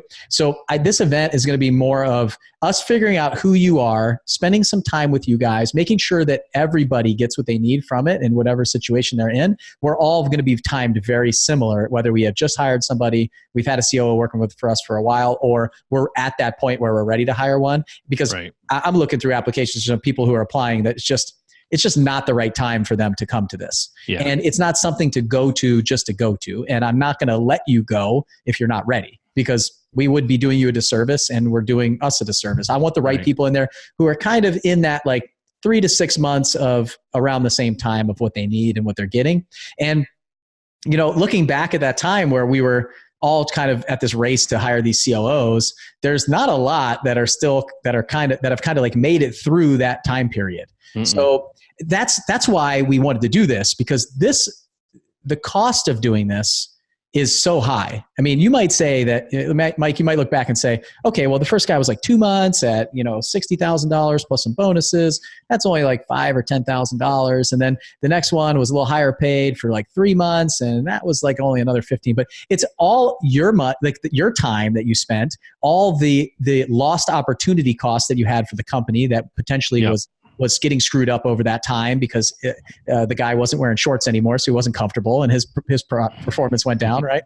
And stuff like anything. And some of the times, what happens is you bring the wrong person in with the wrong dynamic. It can screw up the whole dynamic of the company, and that now your best employee might quit or leave because you're backing this other horse. And one thing that we're going to talk about at this event is you bring in that COO. There's going to be some tough conversations that happen. You're going to have to back your horse. Yep. And what I hear from you a lot of times is you are kind of questioning whether you're going to be backing that guy or not, and whether it makes sense to do that, or if you need to back your staff and the employees. And sometimes you don't even know that they're throwing you under the bus, right? So, being aligned, and look, we could talk for hours and hours on this thing, and we'll talk for 2 days on it in Nashville, and we'll solve all your problems there. And well, here's something too. I want people to take it away, right? Bad hires, even COO bad hires. It's not like we just said, well, let's just fold up the business. We screwed that up and we can't afford the mess. Listen, things, you move on, right? You adjust, you get past it, you learn from it, you get stronger. It's all good. We're fine. It was a learning lesson, and it's a little bit painful in the moment. Like you said, it's more about opportunity cost than anything, but you learn from it and you move forward. It should not derail you. It shouldn't destroy you. Listen, we talked about a lot of things that went wrong, and it's frustrating, but at the end of the day, you look at it and go, all right, so those are mistakes that I should never make again. Those specific mistakes, and you get better. You get better every time you do this kind of stuff. So don't freak out, whether it's a COO or anybody listening to this. Don't freak out if you hire someone, you go, oh my gosh, I think it was the wrong thing. I am terrible at hiring. If that's the way we looked at things, I know you've had to let a lot of people go, Bill. A lot of investors that are super successful have had hires that didn't work out. I told someone a couple of years ago, the first person you hire, or the second, whoever, don't go out and buy them that 25-year, 30-year gold watch and put it in somewhere and have it ready for them, because they're probably not going to be around that long. Chances are, okay? So that goal you had of everybody you hire stays there forever and they never want to leave, it's great, and that will probably happen from time to time. You love people like that, but there will be turnover. You'll make mistakes, but how do you mitigate those, and how do you learn from them? And more importantly, how do you learn from other people's mistakes? For crying out loud, you don't have to make every mistake yourself. Listen to other people and the mistakes they made so that you can accelerate your learning exponentially and not cost yourself that money. Learn from them. So do that, so you the mistakes you make are brand new. You've never heard of them before, right? And you'll bypass all the easy ones or the common ones that people can tell you about. So, going like to your COO event, obviously you've learned a lot. I'm going to go, and honestly, I'm probably going to share these stories with people there too, right? It's like cautionary tales. They should know what didn't work for me, because that's also valuable to them. I love people telling me, "Oh, I did this and it didn't work. It was a disaster. Here's what happened." Good. Thank you. I will either not do that at all, or I'll completely change the approach to avoid the mistake you made. So that, hearing what goes wrong can be very valuable too. Well, that's why I'm glad that you took me up on this podcast. That's the whole reason why we came on to do this, because I think that people, there's people that are in your shoes, or a lot of times we beat ourselves up, like you said, for those mistakes that we made. You got to go through that. You guys had to go through this journey to get where you're going. I know where you're going. It's rock star status. You guys are going to do very well. You're going to continue to thrive and be successful because the people that you are. And none of this is going to get you down. It's just not going to happen. So all of these are learning lessons that the lesson learned from this first one went into the second one. The lesson learned from the second one is going to go into the next one. And you guys will find that right fit. And you got to take all these kind of puzzle pieces, put them together the way that your puzzle looks, which is different than the way mine looks. Yep. And that's the whole thing. Like this event, the biggest thing that I want to get across this event is Nate and I are not perfect. We did not do everything right. We made a lot of mistakes. We screwed up a lot of things. And in some of the things we did really well and we did right, but we didn't know what the result was going to be. We didn't know that all that stuff was going to happen. So what I want to do is I want to show you all the stuff that happened during our journey so you can prepare for it and expect it and be ready for it. So instead of it taking 6 months to get up to speed, maybe it takes you 4. And instead of taking a year and losing profitability for a year as an owner, I lost profitability for a year almost. The money that I made the first year that Nate came on was significantly less than I made the year before. I hope to shortcut that curve for you guys to show you what's going to happen so you're prepared for it. And I'm not going to let out a ton of spoilers here, but you got to be ready for all that stuff. Like we're going to talk for 2 days about this. We're going to show you everything that we did right, everything that we did wrong. We're going to dig into who you are and stuff like that. So I appreciate you sharing all these lessons learned. What I wanted to get across here, and I think we did a very good job of it, you did a very good job. You did most of the talking today, which is great. Which usually happens. But what I love is the fact that we have a very successful person and a very successful business and a couple successful business owners who got to the million first in 7-figure flipping, who are struggling with something. And trying to figure out what that looks like and going through that, being willing to be open and share it to my audience, all the people that listen to this podcast is fantastic. And that's the kind of stuff that happens behind the closed doors of what we do in the mastermind groups and at Flip Hacking Live and all the other events that we put on. And I just saw a need in the marketplace for this.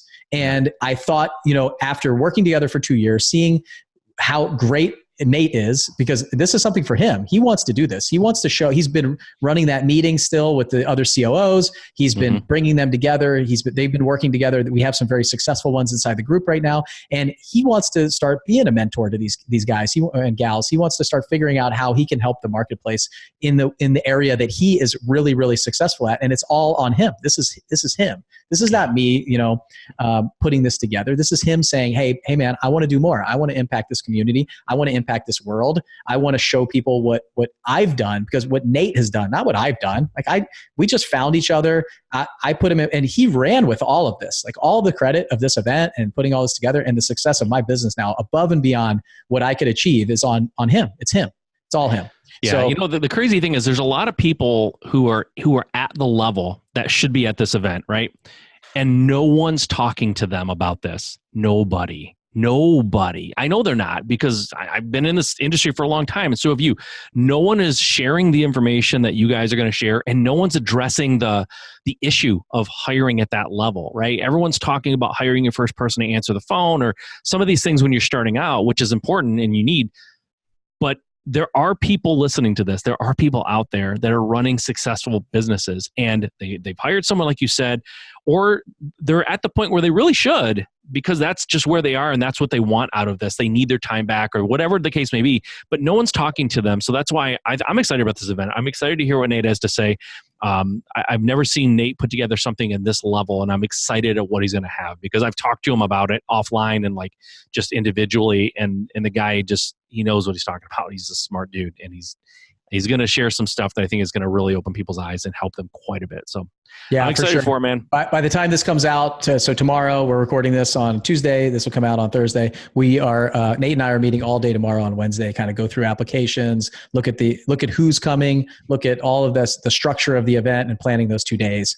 It's going to be really, really cool. It's here in Nashville. It's an awesome location. It's going to be a great time. We're going to do some fun stuff. If you're interested in boots and country music, come on down, man, because that's what I saw when I was there. That's right. And we'll be right downtown, right on Broadway. We got a great location. Nice. So if you guys are interested and you want to apply, so it's application only. You've got to apply. Nate and I are personally reviewing this. This doesn't go to a staff, doesn't go to anybody else.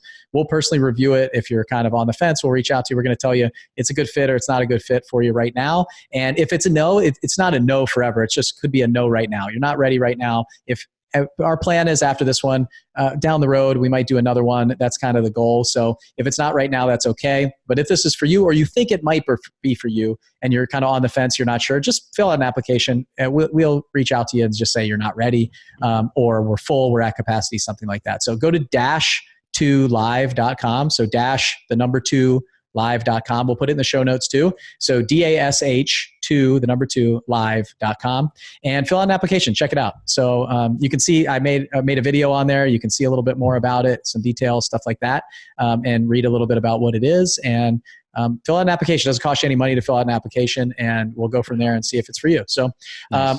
Mike, I appreciate it. I know that we went really long on this podcast, but you probably could talk for anher 2 hours. Kept digging in. Nothing, man. You know me. I could keep talking. That's right. I'm gonna have to cut you off at some point. So we'll have to have we'll spend 2 hours on my successes next time. Okay, deal. I'll just schedule 30 minutes for that one. All right. Hey, I had a good time as always, talking with you, and I really appreciate you coming on and being a little vulnerable, like actually opening up, talking about, sharing some things. It's really nice to hear people talking about some issues that they've had and how to help some of these investors out there. And all of these tales and these experiences and all this stuff, it surpasses the COO thing. It goes down to anybody that you hire, even knowing yourself and how you manage yourself and stuff like that. So I think there's a lot of great lessons learned here that a lot of people are going to take value from it. And if you guys are getting value from this podcast, let us know. So give a review, share it on your Facebook page, on any of your social media, tell a friend about it. Let us know how we're doing. We'd love to hear about that. So if you guys on iTunes, Stitcher, any of those areas, just leave us a rating and review. We'd really love it. So this is on YouTube too, right? It's going to go on YouTube. Yeah. We are also just created this YouTube channel. So 7-Figure Flipping on YouTube. So if you go to our YouTube channel, you can see all the videos. You can see like Mike and me backstage and at our house. And I know. I'm subscribing now. I'm going to go in and watch myself. Yeah, gives me another opportunity to watch myself. Yeah, screenshot it. Put your background on your computer. Exactly. All right, we could rip on each other all day. Exactly. Well, we'll make a blooper outtake on the YouTube channel too, so you guys can check that out. So, all right, Mike, thanks for spending time with me, and all you guys listening. Thanks for spending time with us. I know you guys have a lot of places you could be spending your time and what you can be listening to. So, thanks so much for listening to 7-Figure Flipping Podcast. We'll see you on the next one. And don't forget, go to dash2live.com, fill out your application. I'll see you guys in Nashville. Nice. See Bye, you. Mike. Thanks for listening to the 7-Figure Flipping Podcast with Bill Allen. If you want to grow and scale your house flipping or wholesaling business, check out more insider tips and strategies from the nation's most successful real estate investors at 7figureflipping.com.